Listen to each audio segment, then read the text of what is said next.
Is that you want me, but I said I would want myself. Welcome to the Base Face Network.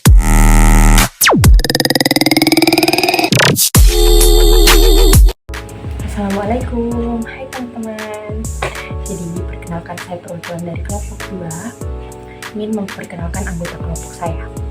Yang pertama ada saya sendiri, Fauzia Rizky Aprilia. Yang kedua ada Maudi Rismanda. Yang ketiga ada Leni Linggarsari. Yang keempat itu ada Nurul Kisti. Yang kelima ada Rima Melati. Yang keenam ada Eva Regina Putri. Dan yang terakhir itu ada Nur Fitri. Jadi dalam video kali ini kami akan membahas tentang salah satu strategi pemasaran yang unik dan kekinian, yaitu marketing. Dalam presentasi ini kami akan membahas tentang yang pertama itu tentang pengertian alternatif marketing, dan yang kedua itu jenis-jenis alternatif marketing. Jadi semoga materi ini bisa menambah wawasan teman-teman semua. Nah, selanjutnya saya akan memberikan sedikit penjelasan tentang apa sih alternatif marketing itu. Jadi, alternatif marketing adalah pendekatan pemasaran yang tidak menggunakan cara-cara tradisional seperti TV, radio, koran, tetapi lebih menekankan pada kreativitas, interaksi, dan pengalaman langsung dengan konsumen. Yang tujuan utamanya itu adalah menciptakan pengalaman yang berkesan. Baik, selanjutnya saya akan menjelaskan tentang jenis-jenis alternatif marketing. Yang pertama itu buzz marketing. Buzz marketing adalah strategi pemasaran yang bertujuan untuk menciptakan pembicaraan luas atau viral tentang suatu produk. Caranya dengan membuat pesan yang unik dan menarik sehingga orang terdorong membagikannya secara sukarela. Strategi ini sering melibatkan influencer untuk membantu menyebarkan informasi lebih cepat dan menjangkau lebih banyak orang. Tujuannya adalah membangun citra positif dan menarik perhatian publik terhadap produk atau layanan. Adapun salah satu contoh buzz marketing yang sukses di Indonesia adalah kampanye Indomie Habis. Kampanye ini mengambil keuntungan dari tren makanan lokal yang sedang hits seperti ayam geprek, seblak hot geletot, dan kebab rendang untuk menarik perhatian anak muda. Dengan menghadirkan rasa yang unik dan menggugah selera, Indomie berhasil membuat banyak orang membicarakan produk ini di media sosial dan di kalangan pecinta kuliner.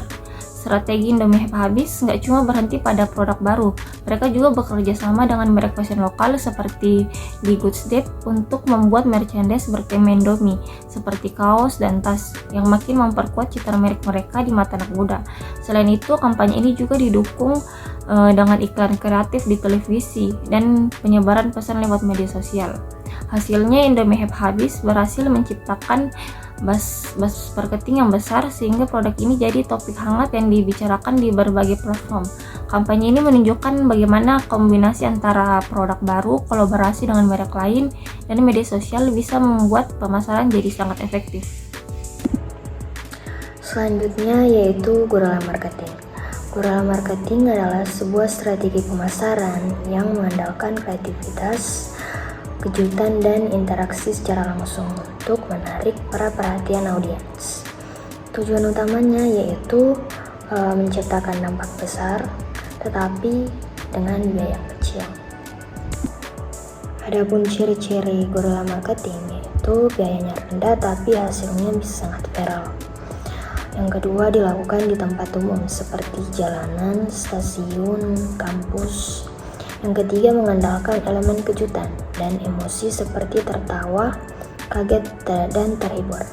Keempat, sering bersifat interaktif atau membuat orang ikut terlibat langsung. Yang kelima, memanfaatkan viral effect dari media sosial dan word of mouth.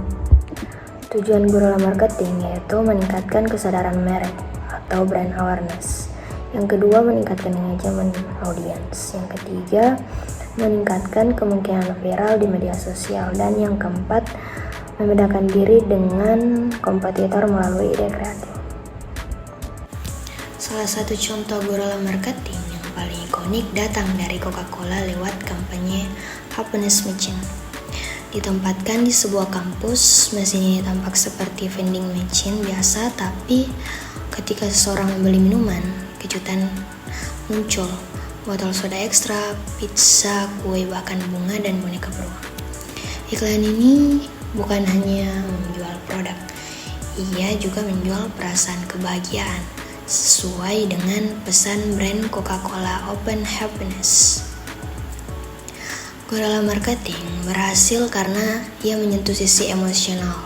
Ia tidak selalu terlihat seperti iklan, tapi dampaknya bisa luar biasa. Dan Coca-Cola membuktikan bahwa ketika ide kreatif bertemu momen yang tepat, kamu bisa membuat dunia tersenyum hanya dengan sebuah mesin soda. Baik, selanjutnya saya akan menjelaskan mengenai lifestyle marketing. Jadi apa sih lifestyle marketing itu? Nah, lifestyle marketing merupakan strategi pemasaran yang bikin produk kita bukan cuma sekedar barang, tetapi menjadi bagian dari gaya hidup orang-orang. Bukan cuma soal jualan, tapi lebih ke gimana sih produk ini bisa bikin hidup mereka lebih seru, lebih simpel, atau bahkan lebih bermakna. Nah, pasar di Indonesia ini sangat beragam sekali, dari kota sampai desa, dengan berbagai macam usia dan juga budaya. Jadi, lifestyle marketing ini merupakan cara atau strategi yang efektif untuk menargetkan kelompok pembeli tertentu secara lebih spesifik.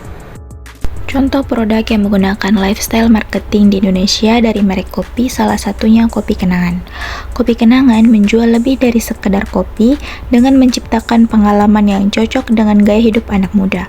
Produk mereka berkualitas, kekinian, dan juga mudah dijangkau, didukung oleh kemasan menarik yang mendorong promosi lewat media sosial.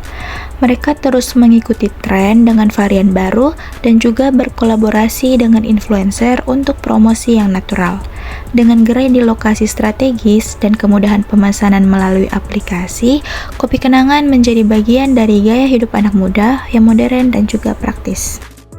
Baik, selanjutnya ada experiential marketing atau pemasaran pengalaman. Ini adalah strategi pemasaran yang bertujuan untuk menciptakan pengalaman langsung dan berkesan bagi para konsumen, sehingga mereka lebih terlibat secara emosional personal dengan merek, produk maupun layanan. Manfaat dari experiential marketing itu dapat meningkatkan loyalitas dan kepercayaan konsumen dan membuat brand lebih mudah diingat, memberikan peluang viral marketing lewat sosial media. Jadi, Teh Pucuk merupakan salah satu contoh brand yang menggunakan experiential marketing, yaitu dengan membuat Teh Pucuk Culinary Festival. Teh Pucuk Culinary Festival adalah event kuliner tahunan yang diselenggarakan oleh Teh Pucuk Harum sebagai bagian dari strategi experiential marketing mereka. Tujuan utamanya yaitu memperkenalkan dan memperkuat brand Teh Pucuk Harum sebagai teh manis yang pas banget diminum dengan makanan favorit. Experience langsungnya yaitu pengunjung bisa mengeksplor berbagai kuliner sambil menikmati teh pucuk secara gratis. Ada foto booth, live musik, games, cooking, dan kompetisi seru lainnya. Jadi ini dapat memberikan pengalaman bagi para konsumen. Mengapa Teh Pucuk Culinary Festival disebut sebagai experiential marketing? Karena pengunjung langsung mengalami bagaimana teh pucuk cocok diminum dalam suasana yang menyenangkan saat makan. Brand ini tidak sekedar menjual, tapi mengajak orang merasakan dan berinteraksi langsung dengan produknya. Baik, selanjutnya itu ada product placement. Product placement itu sebuah strategi marketing di mana kita itu menampilkan brand atau produk dalam sebuah platform untuk menargetkan audiens yang lebih luas, seperti Kopiko yang berani pasang iklan di drama Korea. Jadi Kopiko ini adalah salah satu produk permen Mayora Group yang ternyata produk asal Indonesia ini sudah ada di lebih dari 100 negara. Makanya mereka berani buat pasang iklan di drama Korea biar bisa menjangkau pasar yang lebih luas lagi. Dan pasti banyak orang yang bertanya-tanya kenapa harus drama Korea. Karena drama Korea itu masuk di berbagai kalangan.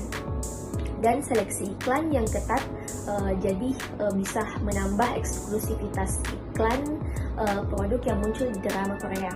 Kopiko juga memilah drama Korea yang punya rating tinggi, jadi bisa bikin brand awareness produk makin tinggi.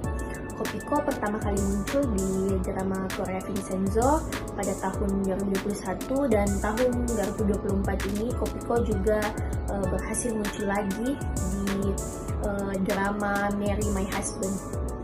Dan ternyata produk placement ini betul-betul mempengaruhi Kopiko, di mana terbukti dengan naiknya minat beli hingga 63,2%. Jadi tidak heran kenapa Kopiko rela mengeluarkan budget miliaran untuk muncul di beberapa episode drama Korea. Sampai saat ini produk placement Kopiko sudah ada di 15 judul drama Korea. Saya Regina Putri ingin menyimpulkan materi tentang alternatif marketing opening. Alternatif marketing opening merujuk pada pendekatan kreatif dan tidak konvensional dalam membuka atau memulai strategi pemasaran. Tujuannya adalah untuk menarik perhatian audiens secara lebih efektif dan menciptakan kesan yang kuat dibandingkan dengan pembukaan pemasaran tradisional yang cenderung formal dan umum. Pendekatan alternatif bisa melibatkan humor, storytelling, kejutan, pertanyaan retoris, atau elemen visual yang kuat. Inti kesimpulannya, yang pertama itu bertujuan menciptakan daya tarik awal yang tinggi. Yang kedua itu menggunakan pendekatan kreatif, unik, dan relevan dengan audiens. Yang ketiga itu membangun koneksi emosional atau rasa penasaran. Yang keempat itu membedakan merek dari kompetitor sejak awal interaksi. Ingat, pembukaan yang efektif dalam pemasaran bisa menentukan apakah audiens tertarik untuk melanjutkan perhatian mereka atau tidak. Jadi, alternatif marketing opening menjadi strategi penting dalam dunia pemasaran modern yang penuh persaingan. Terima kasih.